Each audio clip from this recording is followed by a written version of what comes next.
If you are like Deeds and have had your fantasy football season absolutely crushed, there's still hope. The Fantasy Football Waiver Wire is here for you, and we're here for you to help you through it. Let's talk Week 11 waivers.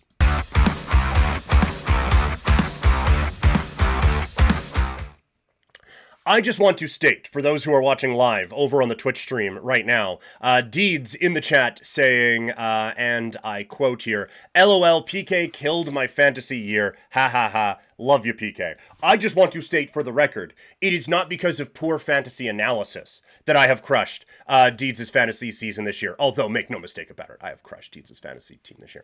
It is because it's the Vampire League, and I ended up catching Deeds at a very good time, but a time where he still had Jonathan Taylor, and I was able to pick him up, and I now have Saquon Barkley and Jonathan Taylor, and I am, to go along with Justin Jefferson, by the way, and I now have one of the great fantasy football teams ever assembled. So it's not because I'm bad at this. It's just because I am, it's just because of where I'm at right now and what's going on in that league. But the Vampire League, it's funny how I'm having a bit more success with it. I'm having fun. I'm enjoying it a little bit more.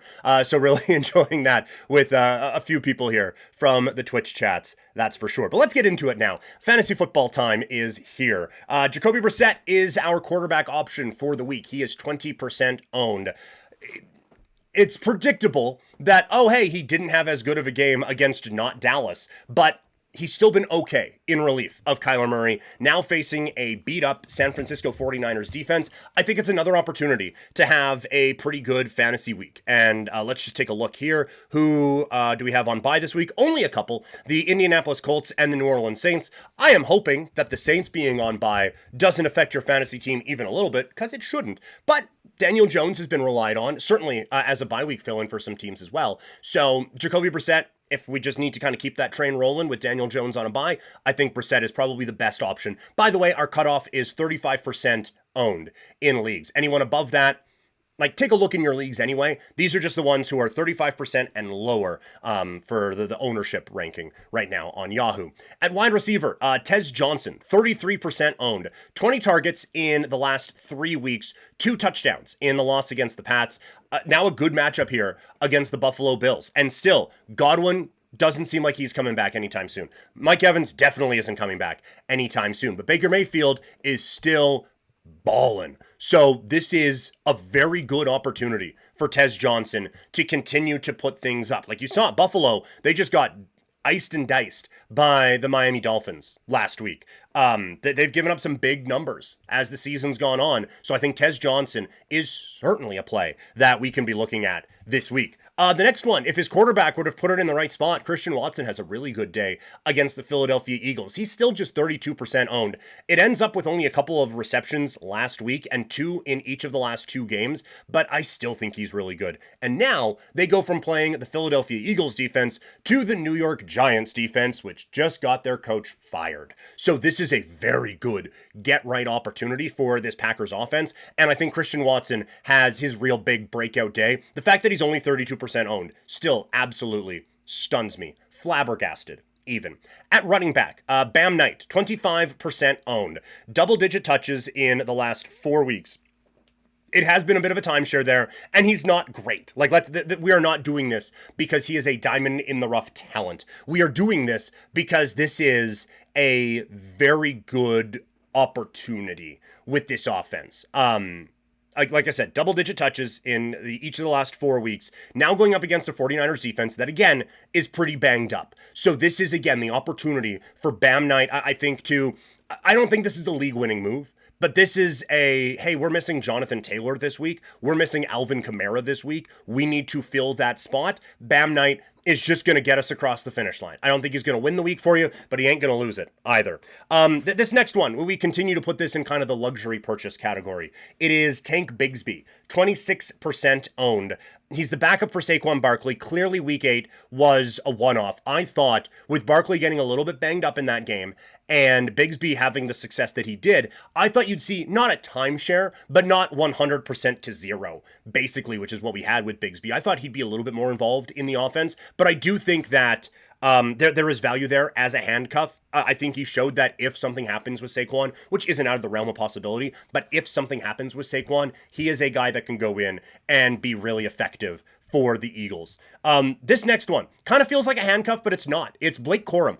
This part I don't get. Blake Corum's 11% owned. There are more than 11% deep leagues in fantasy football. Corum has had at least 12 touches in each of the last 3 weeks. I'm in a couple of 16-team leagues.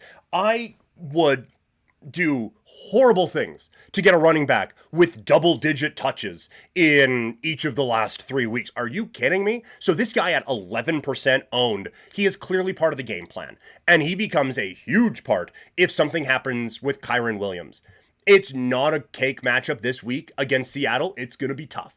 But Blake Corum is getting the volume that I think far outweighs the reputation that he has as a running back right now. And then Sean Tucker, 8% owned, double-digit touches in the last 2 weeks, and now they're facing a Buffalo Bills defense that has struggled against the run. I get that it is a 2 to 3-headed monster in the running back spot right now with Tampa Bay, but we have seen on a number of occasions you can run on this Buffalo Bills team. So Tucker, White, whoever, I think they're going to have a pretty good day against Buffalo. And again, if we're desperate, this is a pretty good way to survive an injury, a bye week fill-in, or anything like that. But I think Sean Tucker has a pretty good opportunity here to put up some fantasy points. At tight end, it is Dalton Schultz. He is 35% owned.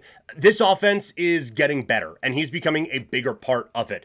Double-digit fantasy points in 3 of the last 4 weeks. He's on the rise in the tight end market, and this offense is starting to figure out how to be effective given some of the issues they have on the defensive side. So a credit to them for really turning this thing around. I think that's been very, very effective for them, and he's been a big part of it. And then defensively, for our streaming defense of the week, there aren't actually a lot of great options out there under 35% owned. So we're going Atlanta against Carolina, 12% owned. Like I said, there's not a lot of good options out there, but this is a defense that can step up at times, and it's not a terrible matchup against what has been an inconsistent Carolina Panthers offense this year, although one that got them for 30 points last time these two teams played. So we will see about that, but that I think is kind of the best case scenario that you can kind of roll with on the defensive side streaming this week. So any other fantasy questions, throw them in the comments, throw them in the chat, and happy to answer them. We're going to do a lot more on fantasy football as the week goes on. Coming up on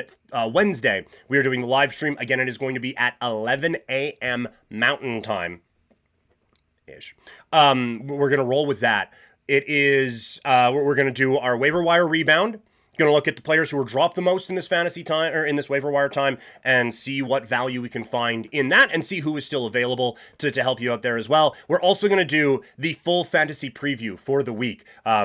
No more live streams after Wednesday. I'm doing just a whack load of hockey on Thursday out at Winsport, funny enough. And then I'm off to Canmore on Friday. So Wednesday is the rest of the week podcast stream. So get your fantasy football questions in there. We're going to be answering them live on YouTube, Twitch, and Kick coming up again Wednesday at 11 a.m. Mountain Time.